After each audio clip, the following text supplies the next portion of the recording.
Atención hermanos y hermanas, con mucha alegría se les hace una cordial invitación a todos los hermanos de habla náhuatl que hoy radican en Nuevo León. Este próximo sábado 2 de mayo, en punto de las 5 de la tarde, nos reuniremos en la Iglesia La Viña, ubicada en Avenida Francisco y Madero, número 169, en el centro de Monterrey, Nuevo León. Será un tiempo especial preparado para nuestra gente. Habrá palabra de Dios, alabanzas, oraciones, todo completamente en nuestra lengua náhuatl. Un momento para fortalecer nuestra fe, nuestra identidad y nuestra unión como pueblo.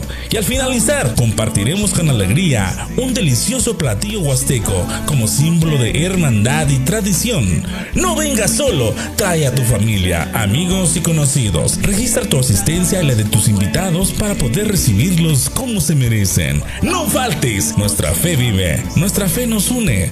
Ang musel shiwala, shikinwalika mkonewa, mawampoyewa o muishmatikawa, wan sentik tuwechi, wasitoteko.